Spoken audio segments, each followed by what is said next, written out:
अब लाइव। नमस्कार, स्वागत है आपका न्यूजीलैंड के लाइव फेसबुक और यूट्यूब पेज पर।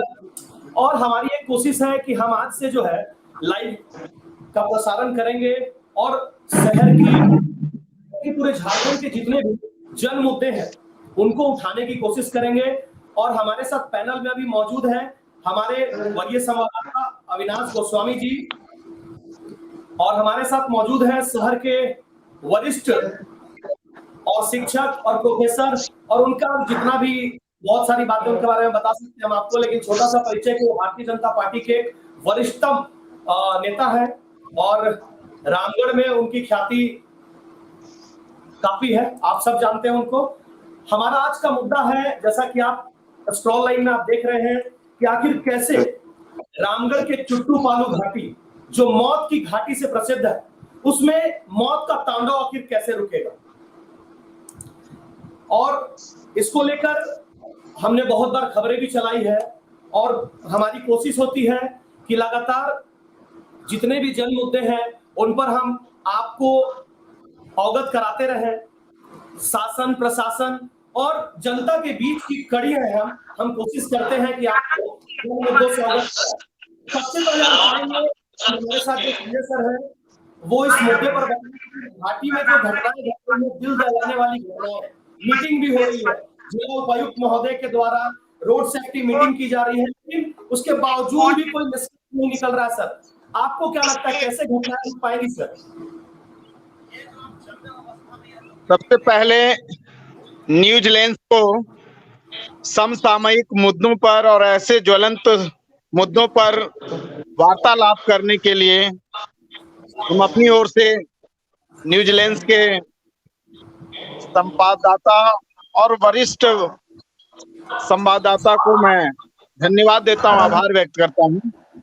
जैसा आप सब जानते हैं कि चुट्टू पालू और रामगढ़ से चुट्टू पालू यानी हजारीबाग से रांची, रांची से हजारीबाग का जो राष्ट्रीय उच्च पथ है, उसकी जो भौगोलिक दृष्टिकोण से जो सड़क की बनावट होनी चाहिए, एक है समतल मैदान और दूसरा पठारी क्षेत्र। पठारी क्षेत्र का जो एरिया है और समतल मैदान की जब हम ओर बढ़ते हैं तो निश्चित तौर पर हम देखते हैं कि काफी ऊंचाई और नीचाई, काफी असमानता दिखने को मिलता है। और राष्ट्रीय उच्च पथ में खास करके हमारे माननीय मंत्री जो हैं श्रीमान नितिन गडकरी साहब, बहुत सारी चीजों को बारीकी से ध्यान भी देते हैं, लेकिन उन बारीक चीजों को, जो सड़क की बनावट है, जो हमारी भौगोलिक संरचना है, जो हमारे इंजीनियर्स हैं, जो चीफ इंजीनियर्स हैं, जो एग्जीक्यूटिव इंजीनियर्स हैं राष्ट्रीय उच्च पथ से जुड़े हुए हैं, वो इन बारीकियों को स्थानीय जिला प्रशासन को भी चाहिए बैठक बना करके आमंत्रित करके बड़े बड़े पदाधिकारियों जो पीडी हैं, जो एग्जीक्यूटिव हैं, जो चीफ इंजीनियर्स हैं, जिला प्रशासन है, सबसे पहले इस मुद्दे पर बात होना चाहिए कि सड़क की बनावट हमारी कैसी होनी चाहिए ताकि एक्सीडेंट कम हो, दुर्घटना कम हो। सबसे पहले इस पहलू पर बात होनी चाहिए। आप बिल्कुल सही कह रहे हैं सर। अगर देश की, पूरे विश्व की आंकलन करें तो हमारा भारत देश एक ऐसा देश है जहाँ 11% सड़क दुर्घटनाएं होती है। सिर्फ हमारे भारत देश में 11% पूरे विश्व का दुर्घटना होता है। लाखों लोगों की मौत हो जाती है सर। और ये जो रामगढ़ है सर, अगर आप नेट में सर्च करें, यूट्यूब में सर्च करें, तो जैसे ही आप खबरों की बात करते हैं और सड़क दुर्घटना लिखते हैं तो घाटी, रामगढ़ का घाटी ही आ जाता है। और प्राय यहाँ पर जो है मौत का तांडव मचा है। आप हाल में देखें कि सर पेट्रोल पंप में बाल वहां के पेट्रोल पंप के लोग बच गए, उससे पहले दर्जनों लोग मौत के घाट उतर गए। और सर लगातार वहां पे डर वाली स्थिति बनी रहती है। हम वही कह रहे हैं सर कि जिला प्रशासन रोड सेफ्टी की बैठक करती है, बैठक में तरह तरह के निर्णय लिए जाते हैं। आखिर सर निष्कर्ष कैसे निकलेगा स्पष्ट रूप से सर यहाँ पर, कि कैसे निष्कर्ष निकले। और आपसे पहले सर एक बार राजीव जी भी हमारे साथ जुड़े हैं, ये भी भारतीय जनता पार्टी के युवा नेता है। राजीव जी, स्वागत है आपका हमारे न्यूज़ में। बहुत बहुत धन्यवाद विनीत जी, बहुत बहुत आभार आपको। और राजीव जी, हम चाहेंगे तो आप बताएं कि कैसे घटनाओं पर लगाम लग सकता है। और आप पिछले बार आंदोलन भी किए थे घाटी में।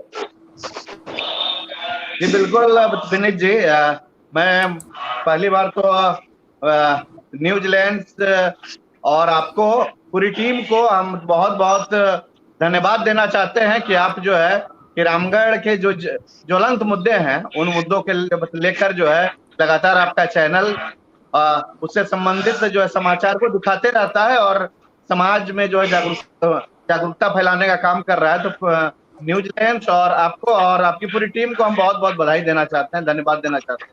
बिल्कुल। अभी तो चुट्टू पालू घाटी का जो मुद्दा उठा रहे हैं कि चुट्टू पालू घाटी में प्रतिदिन हमें लगता है कि कोई दिन ऐसा गुजर जाता होगा जिस दिन छोटी मोटी जो है कि सड़क दुर्घटना ना हो, नहीं तो रामगढ़ जिला में प्रतिदिन कहीं ना कहीं सड़क दुर्घटना होता है। चुट्टू पालू तो हमने पहले भी कहा था कि चुट्टू पालू घाटी नहीं है, मौत का घाटी है और अभी तक हमको लगता है हजारों लोगों की मृत्यु वहां पर उस घाटी में दुर्घटना से जो है हो गई है। और सिर्फ चुट्टू पालू घाटी नहीं,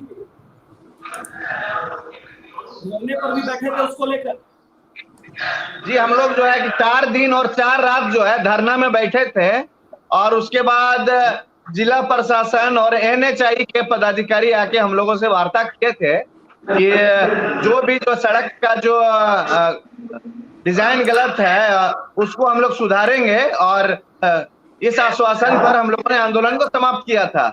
लेकिन लगातार सुधार के कार्य चल रहे हैं, बावजूद इसके दुर्घटनाएं कम नहीं हो रही। और ये सिर्फ चुट्टू पालू घाटी नहीं, पूरा रामगढ़ जिला आप देखिए, पूरा रामगढ़ जिला जो है एक्सीडेंटल जोन बन गया है।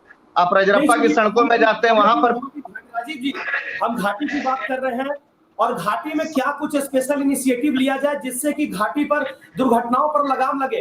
घाटी की बात करें, देखिए सबसे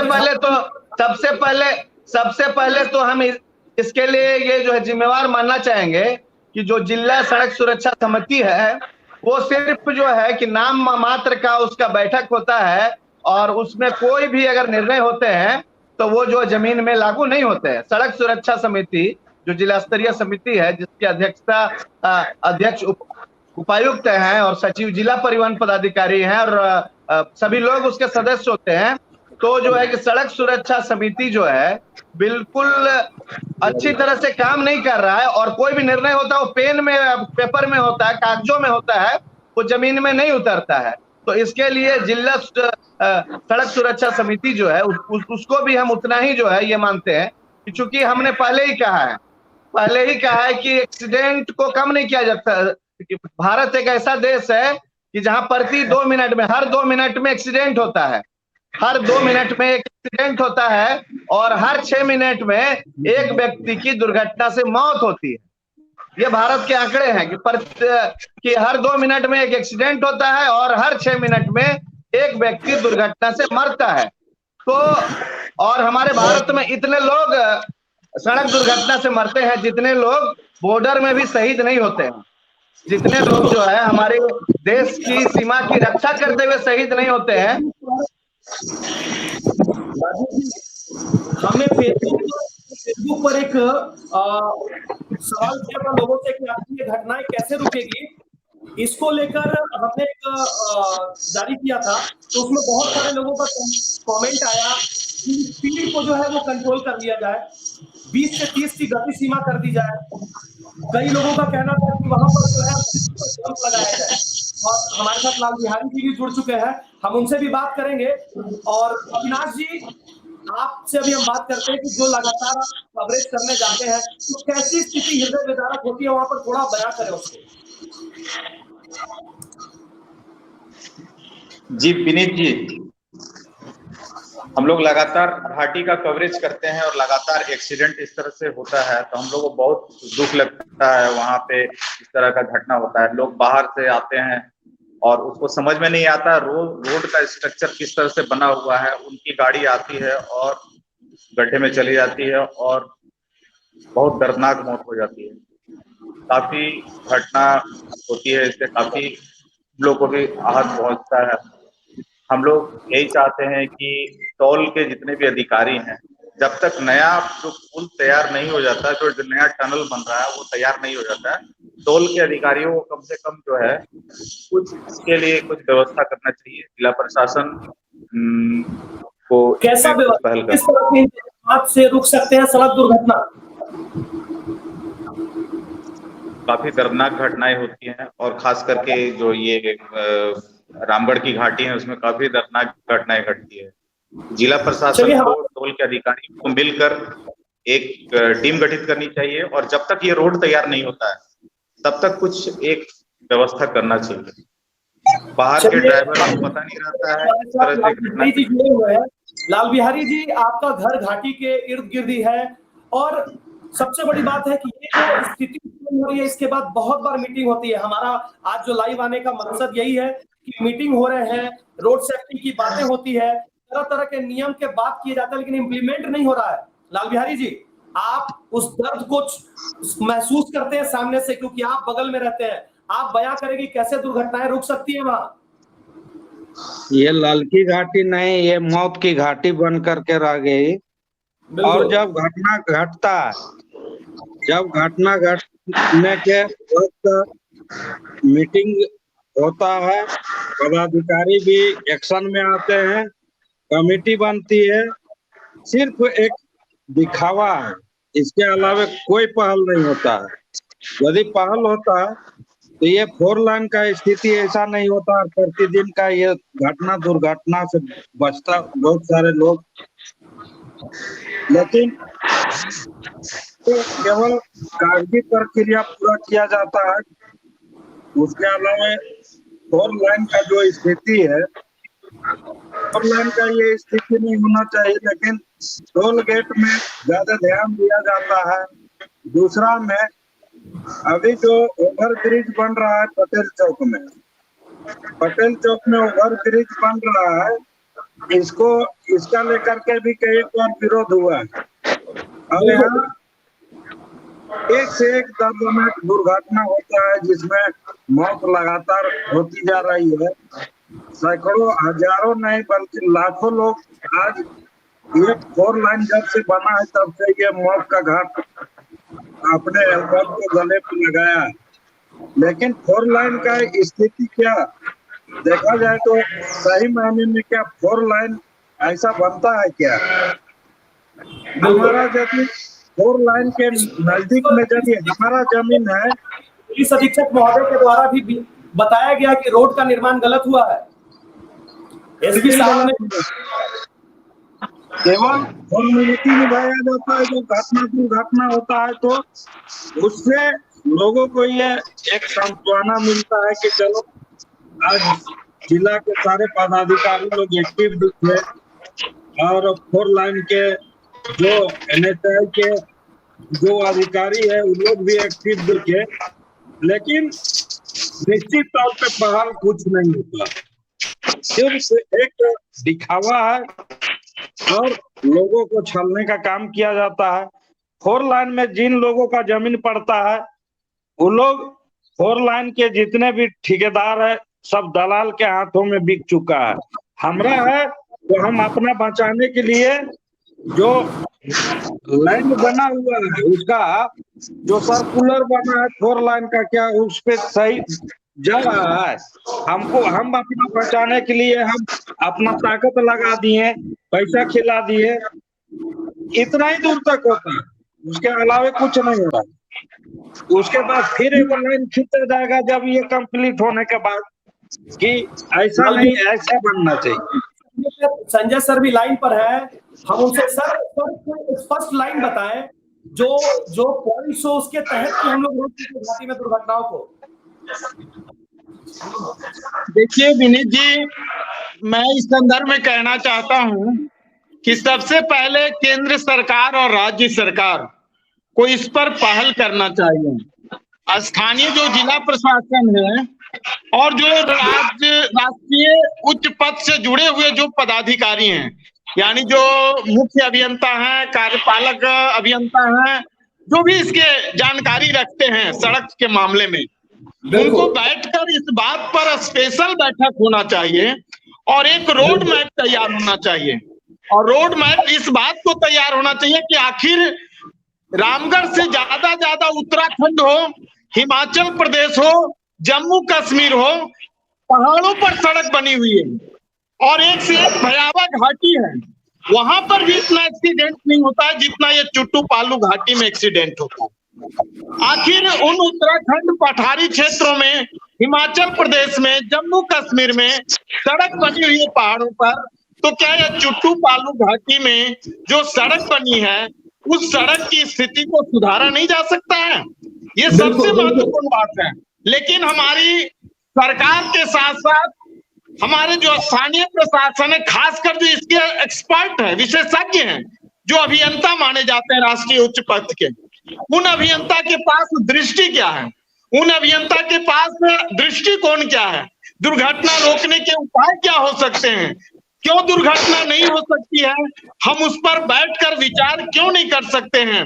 और उसका सही उपाय जो है उस पर विचार करना होगा। खर्च बढ़ सकता है, दुर्घटना को रोकने के लिए हमारा हो सकता है लागत बढ़ सकती है, लेकिन दुर्घटना को रोका जा सकता है। दुनिया में कोई काम ऐसा नहीं है संभव जो संभव नहीं हो सकता। सर, जीवन सबसे बहुमूल्य चीज है और जिंदगी को बचाने के लिए शासन प्रशासन सबको तत्पर होना पड़ेगा। उसके लिए इच्छा शक्ति चाहिए, उसके लिए रोड मैप चाहिए, उसके लिए हमारा जिज्ञासा होनी चाहिए कि एक व्यक्ति की मौत में उसके लिए हमें क्या करना चाहिए। हम सड़क को, रोड को टैक्स देते हैं, टोल टैक्स देते हैं, हम गाड़ी रखते हैं तो हम टैक्स भरते हैं, सब कुछ देने के बावजूद भी एक आदमी की जान चली जाती। कितने ऐसे लोगों की जान चली गई है, उस जान को बचाने वाले के प्रति संवेदनशील होना होगा। सर, ये हमारे पास जब हम फेसबुक में डाले थे तो एक सुझाव आया था, करीब 50-100 लोग ने सुझाव दिया है। उसमें ऐसे सुझाव थे कि घाटी में घुसने से पहले वहां पर पोस्टर लगाया जाए जिसमें बताया जाए कि यह घाटी जो है दुर्घटना संभावित क्षेत्र है और बड़ी दुर्घटना यहाँ घटती है। एक पॉइंट। दूसरा सर, कि पुलिस के द्वारा चेकिंग पॉइंट वहां पर बनाया जाए और जो भी नशे का सेवन करके गाड़ी चला रहे और घाटी में प्रवेश कर रहे हैं उनको वहां पर स्ट्रिक्टली रोक दिया जाए, वैसे लोगों को नहीं जाने दिया जाए। तीसरा पॉइंट आया है सर कि वहां पर अगर ब्रेक फेल की जब स्थिति आती है तो बालू को डंप किया जाए। हम चाहेंगे एक शॉर्ट वीडियोस के माध्यम से कि सर बड़े बड़े कंट्रीज में, विदेश में और राजस्थान में इस तरह का, देखिए सर आप जो मॉड्यूल है इसके माध्यम से सर वहां पर रोड में जो है सेफ्टी का मैप बनाया गया और अगर गाड़ी ब्रेक फेल होता, आप देख सकते हैं कि इस वीडियो में कि गाड़ी अनियंत्रित हो गया तो किस प्रकार से डैशिंग लोगों को ना करे, इसके लिए बालू का डंप किया गया। क्या सर ये नहीं लगता है कि ये कारगर उपाय होगा? नहीं, बहुत सुंदर उपाय आपका, तकनीक अच्छा, लेकिन विनीत जी मेरा कहना है कि सारे तकनीक को अपनाया जाए, लेकिन सबसे बड़ा चीज है कि घटना दुर्घटना का कोई एक कारण नहीं होता है, बहुत सारे कारण जिम्मेवार होते हैं एक घटना के घटने के पीछे में। हर घटना का जो कारण है उन कारणों पर ध्यान दिया जाए। जैसे कभी कभी होता है हम तेज वेग में चलाते हैं, हमारी भी गलती होती है। अगर मैं एक ड्राइवर हूँ, मुझे भी क्या गाड़ी चलाना चाहिए, कैसा भौगोलिक संरचना, कैसी सड़क है, पठारी क्षेत्र है, समतल मैदान है, हमें भी इस बात का ध्यान रखना चाहिए। ड्राइविंग अगर हम करते हैं, कभी कभी क्या होता है कि हम शराब को पी करके भी गाड़ी को चलाते हैं, तो शराब की पीने की स्थिति में भी गाड़ी को नहीं चलाना चाहिए। घटना दुर्घटना के पीछे सब सारे तथ्यों को संकलन करना होगा और उन सारे तथ्यों के जो निदान हो सकते हैं, उसके त्वरित उपचार जो हो सकते हैं, उसको हम लोग को करना चाहिए। शासन प्रशासन मिल बैठकर, भारत सरकार हो, राज्य सरकार हो, सरकारी पदाधिकारी हो, आम जनता का सुझाव हो, सबों का सुझाव लेकर करके इस घटना दुर्घटना से कैसे हम निजात पा सकते हैं, कैसे लोगों की जान बचे, कैसे हम इस चीज से बरी हो सकते हैं, इस पर विचार करना चाहिए। बहुत अच्छी बातें आपने कही। अब राजीव जायसवाल जी, जैसा कि शराब का बात आया कि लोग अत्यधिक शराब का सेवन कर लेते हैं, उसके बाद डैश ड्राइविंग करते हैं रोड में और उस तरह से दुर्घटनाएं घट जाती है। आप युवा हैं, बहुत बड़े तादाद में आपके फॉलोअर्स भी हैं यूथ, आप युवाओं को क्या कहना चाहेंगे और कैसे दुर्घटना से युवा खासकर इसके चपेटे में आ रहे हैं, कैसे बचेंगे राजीव जी? किसी भी हाल में किसी भी व्यक्ति को शराब पी के गाड़ी नहीं चलाना चाहिए। अगर वो शराब पी के गाड़ी चलाते हैं तो इसका मतलब है कि वो अपने जीवन के साथ खिलवाड़ कर रहे हैं, अपने जीवन को धोखा दे रहे हैं, अपने घर वालों को जो धोखा दे रहे हैं। तो जितने भी आपके दर्शक होंगे, जितने भी हमारे रामगढ़ वासी होंगे, जो भी इस वीडियो को देख रहे हैं, इस लाइव को देख रहे हैं, उनसे हमारा आग्रह होगा कि किसी भी हालत में आप गाड़ी जब चलाते हैं उस समय शराब का सेवन ना करें या शराब के नशे में ना रहें, यह जो है कि गाड़ी चलाने वाले व्यक्ति की यह जो है संकल्प होना चाहिए। और दूसरी ओर उसका एक्सीडेंट को रोकने के लिए कि जब तक ये सड़क में सुधार नहीं होता, उसका अलाइनमेंट में बदलाव नहीं होता है, तब तक जो है स्थानीय प्रशासन को और NHAI को घाटी क्षेत्र में जो है वो स्पीड लिमिट फिक्स करना चाहिए, गति सीमा जो है तय करना चाहिए कि आपने जब आंदोलन किया था उस दौर में शायद Ranjit Prasad IPS officer SP यहाँ थे। जब आपने आंदोलन किया था उस दौर में शायद यहाँ पर रंजीत प्रसाद सर थे और उन्होंने इस रोड मैप को लेकर सवाल उठाई थी सर। हम लोगों ने 2017 में आंदोलन किए थे, 2017 में हम लोग आंदोलन किए थे और उस समय कौन SP थे हमें याद नहीं है, लेकिन पुलिस भी जो है सड़क के बनावट में जो है कि जो त्रुटिपूर्ण बनावट है उसका उन बातों को जो है पुलिस के जांच में भी पता चला है और हमें भी लगता है कि सड़क का जो अलाइनमेंट है वो गलत है और जब तक वो अलाइनमेंट नहीं सुधरता है तब तक जो स्थानीय प्रशासन को और NHAI को घाटी क्षेत्र में गति सीमा तय करना चाहिए, स्पीड लिमिट फिक्स करना चाहिए। जिस तरह से आप दिल्ली में जाइएगा तो दिल्ली की सड़कों में वहां पे कैमरा लगा हुआ रहता है और स्पीड फिक्स है। अगर आप 80 के या 60 के ज्यादा स्पीड जाते हैं तो कैमरे से आपका जो है गति मापा जाता है और आपका ऑटोमेटिक जो है चालान कट जाता है। तो ये सारी व्यवस्थाएं यहाँ भी करने का आवश्यकता है कि अगर वो स्पीड लिमिट फिक्स करते हैं और कैमरा जो है जगह जगह में लगा के स्पीड को मापते हैं, स्पीड को नापते हैं और जो ओवर स्पीड गाड़ी चलाते हैं उनको जो चालान अगर यहाँ के प्रशासन, यहाँ के सरकार भेजे तो हमें लगता है कि घाटी में जो है दुर्घटना भी कम होगा और लोग जो है तेज गति से नहीं चलेंगे, क्योंकि घाटी में एक्सीडेंट जैसे चुस्ती और तंदुरुस्ती में सुभाष चौक पर हेलमेट चेकिंग होता है, वैसे नशे के आगोश में जो लोग गाड़ी चला रहे हैं, जो लोग डैश ड्राइविंग कर रहे हैं, जो लोग ओवर लिमिट गाड़ी चला रहे हैं, उनको रोकने के लिए वहां पर पुलिस की भी व्यवस्था होनी चाहिए, है ना? बिल्कुल, हमने पहले भी कहा है कि ड्रंक एंड ड्राइव जो है, जो ड्राइव चलता है वो चलाना चाहिए। पुलिस जो है ब्रीदिंग एनालाइजर के माध्यम से वैसे बस वालों का, ट्रक वालों का या 4 व्हीलर वालों का उनको जो है ब्रीदिंग एनालाइजर के माध्यम से उनका जो है अल्कोहल टेस्ट होना चाहिए कि अगर कोई भी व्यक्ति शराब के नशे में गाड़ी चलाते हैं तो उनको जो प्रावधान है, सरकारी प्रावधान है, उनको चालान काटा जाए, उनको जो फाइन किया जाए। तो यह जो है कि धीरे धीरे सुधार होगा और हमने ऐसे जो है कि कई सलाह जो है उपायुक्त महोदय को और पुलिस अधीक्षक महोदय को हम दे चुके हैं। तो सरकार को इस पर कार्रवाई करना चाहिए, ठोस कार्रवाई करना चाहिए, क्योंकि एक व्यक्ति का जान का कीमत। लाल बिहारी जी है हमारे साथ। लाल बिहारी जी, आप घाटी जो हम लोगों का है और टोल टैक्स हम लोगों से टैक्स वसूली करता है इस नाम पर कि आपको यात्रा बेहतर हो, आपकी गाड़ियां जो फिट रहे, उसको लेकर हम लोगों को सर्विस प्रोवाइड करने के नाम पर हम लोगों से वो पैसा लेता है। लेकिन उसके बाद कि टोल टैक्स हम लोगों को पूरी संतुष्ट सर्विस दे पा रही है। कोई दुर्घटना होती है तो रामगढ़ की वैन को जाना पड़ता है, ना कि टोल टैक्स की वैन वहां पहुंचती है। एम्बुलेंस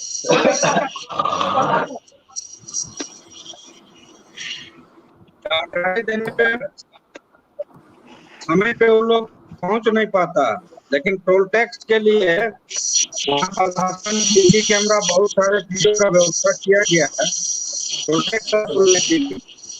लेकिन घाटी बनने लग गया, इसका सुरक्षा के लिए पुलिस का तो व्यवस्था हो ही सकता है।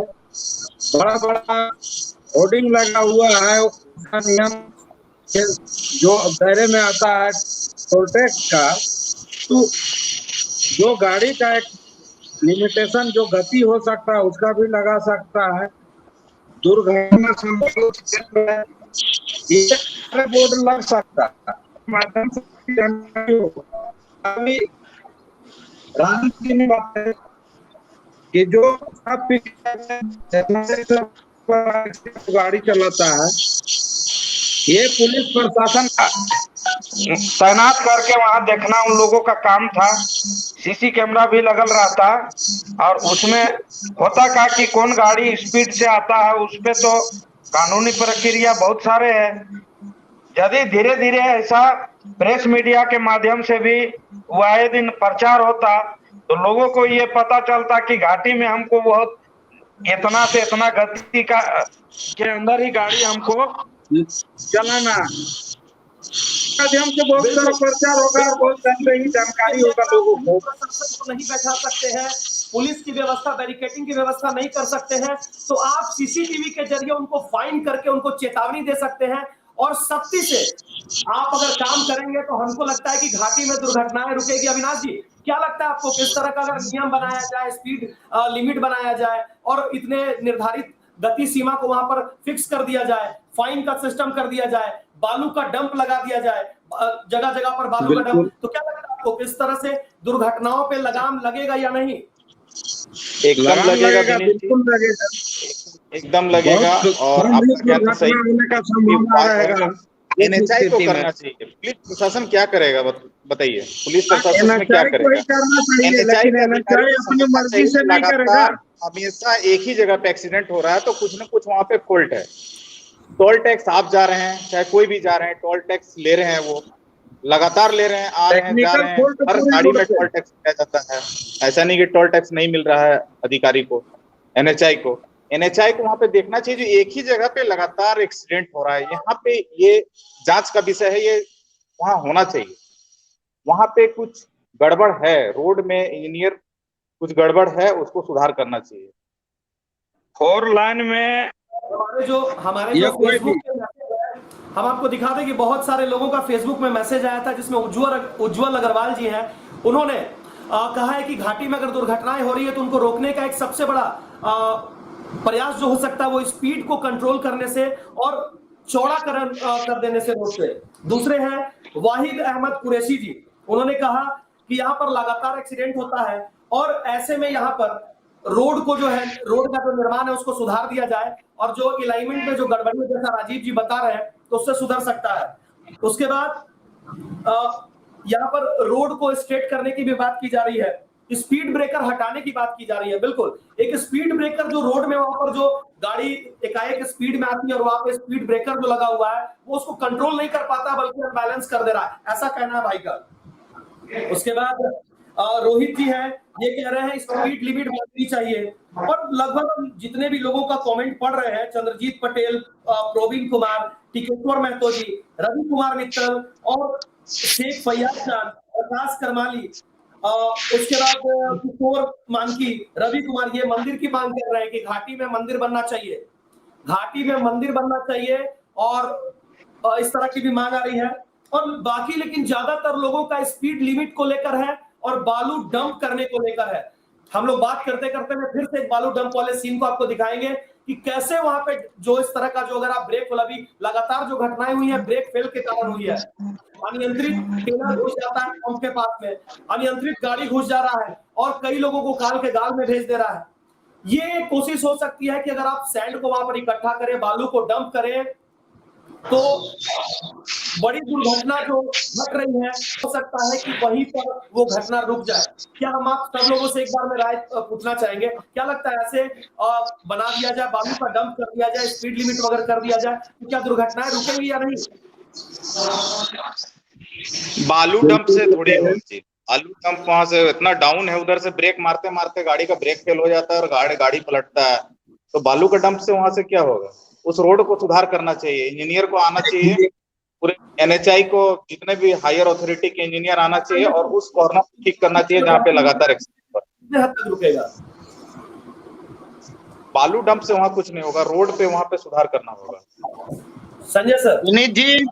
विनीत जी मैं कहना चाहता हूँ, अविनाश जी देखिए, आज भारत और दुनिया तकनीकी युग में प्रवेश कर गया है, प्रौद्योगिकी का युग है, विज्ञान का युग है। और अगर भारत को हम विदेश के किसी अन्य देशों से तुलना करें, चाहे वो सबसे विकसित देश अमेरिका हो, जापान हो, फ्रांस हो, जर्मनी हो, रसिया हो, अगर हम देखें इन देशों को और इन देश के सड़कों को देखें, इन देश के अंदर घटित होने वाले दुर्घटनाओं को देखें और भारत को अगर देखें उस परिप्रेक्ष्य में रह करके, तो आज के विकसित युग में, आज के प्रौद्योगिकी युग में सीधा सा है कि हमारी तकनीकी को विकसित किया जाए। उस तकनीक में कौन कौन से खामियां हैं, उन खामियों को खूबियों में बदला जाए। जो हमारे देश में जो रोड एक्सीडेंट हो रहे हैं, हमने कहा कि केवल रोड एक्सीडेंट का एक फैक्ट नहीं है कि केवल रोड खराब है। रोड एक्सीडेंट के बहुत सारे कारण हैं। एक गति सीमा, हमको क्या चलना चाहिए, ऊंचाई पर है तो क्या चलना चाहिए, समतल पर है तो क्या चलना चाहिए, पठारी क्षेत्र में क्या चलना चाहिए, हम ढलान पर हैं तो हमारा क्या नजर होना चाहिए। और एक कारण ड्राइविंग का, दूसरा है कि पी करके, तीसरा है कि हम प्रतिस्पर्धा में उससे आगे हमको लीड लेना है। जगह नहीं भी मिल रहा है तो हम आपे धापे में भागना चाहते हैं। मुझे समय पकड़ना है, हमको बस पकड़ना, हमको समय पकड़ना, मेरा यात्री छूट जाएगा, फिर मेरा माल जल्दी पहुंचाना है, मुझे नो एंट्री लग जाएगा, मुझे जल्दी जाना है। हाँ, इस प्रकार की बहुत सारी बातें हैं। एक्सीडेंट का कोई एक कारण नहीं है, बहुत सारे कारण होते हैं। उन बिंदुओं को कलेक्ट करना है। उसके लिए हमारी तकनीकी क्या हो सकती है, उसके लिए हम कौन सा तकनीक को विकसित कर सकते हैं। आज के विकसित युग में हम हर पहलू को विचार करना होगा। बाकी ये छोटे छोटे जो पहलू हैं उस पर भी गौर किया जाए, छोटी छोटी चीजों पर। लेकिन आधुनिक युग में, विकसित युग में, प्रौद्योगिकी युग में, टेक्नोलॉजी में हम उनसे विदेशों से टेक्नोलॉजी को हम हायर करें, टेक्नोलॉजी को हम विकसित करें भारत के अंदर, कि जिन क्षेत्रों में ज्यादा दुर्घटना हो रही है उसको हम कैसे तकनीकी में परिवर्तन करके घटना को रोक सकते हैं। हमें भी विश्वास करना होगा। मैं अगर गाड़ी चला रहा हूं तो मुझे कितना गाड़ी चलाना चाहिए, 4 लेन में कितना चलना चाहिए, 6 लेन में कितना चलना चाहिए, अगर घाटी है तो उसमें कितना चलना चाहिए। ये सब समय सीमा, गति सीमा तय होना चाहिए, तभी हम इस दुर्घटना को रोक पाएंगे। बिल्कुल, कोई एक कारण नहीं हो सकता है और कोई एक तरीके से निजात नहीं पा सकते हम सड़क दुर्घटना से। उसके लिए पहले तो खुद को, आपको अपने आप पर नियंत्रण लाना होगा। आपको खुद नियंत्रित होकर गाड़ी चलाना होगा, डैश ड्राइविंग नहीं करना होगा, हड़बड़ी में ओवर स्पीड में आकर आपको ओवरटेकिंग नहीं करना होगा, नशे में गाड़ी नहीं चलाना होगा, और कोशिश करना होगा कि आपकी स्पीड लिमिट जो है घाटी आते हैं तो आप एकदम कम से कम 30-40 के अंदर में रहें। हम को सवाल एक बार अंतिम में लाल बिहारी जी के पास आ जाते हैं। लाल बिहारी जी, अंतिम में बताएं, आपका कुछ सुझाव ऐसा है? रोड का एजुकेशन भी मिला करके उसको कंप्लीट करना जो बहुत जरूरी है। तो और लाइन के हिसाब से रोड का मैप के हिसाब से रियलिटी में नहीं बना के चलते घटना दुर्घटना और स्पीड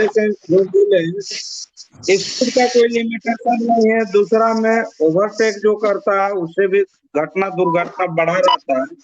जो इस रोड को अपने तरफ के रोड क्रॉस करके दाहिने पट्टी जो पार हो जाता है तो ये एकदम निश्चित तौर पे वो ओवरटेक की वजह से भी दुर्घटना होता है।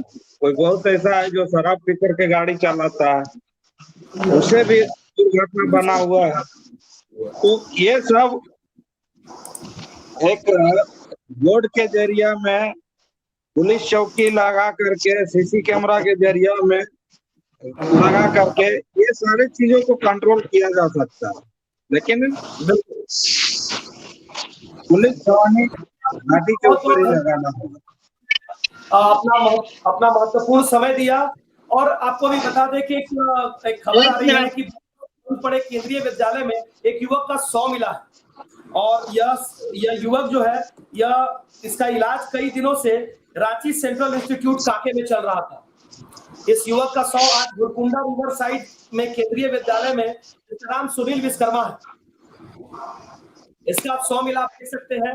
हम लाइव के सेशन में बीच में ये बड़ी खबर थी, इसलिए आप लोगों को बता रहे हैं कि एक युवक का 100 भुरकुंडा रिवर साइड के केंद्रीय विद्यालय में एक सुनील विश्वकर्मा नामक युवक का 100 मिला है।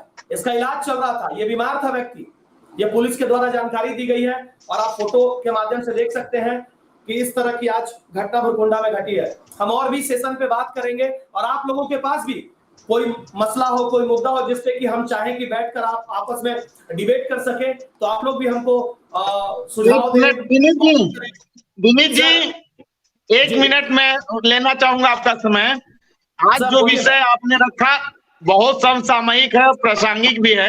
एक बात का और हमें ख्याल रखना चाहिए कि जो ट्रैफिक रूल है हर इंसान को पालन करना चाहिए। अगर जो हम गाड़ी चलाते हैं तो ट्रैफिक रूल क्या कहता है, यातायात के नियम क्या पालन हम करते हैं कि नहीं करते, अनुपालन हम करते हैं कि नहीं करते हैं। कभी कभी लगता है, मैं खुद गाड़ी पर जब बैठता हूं तो हमारे साथ जो ड्राइवर रहते हैं वो लगता है रांची जितना जल्दी पहुंचा दें और जितना जल्दी हम आ जाएं।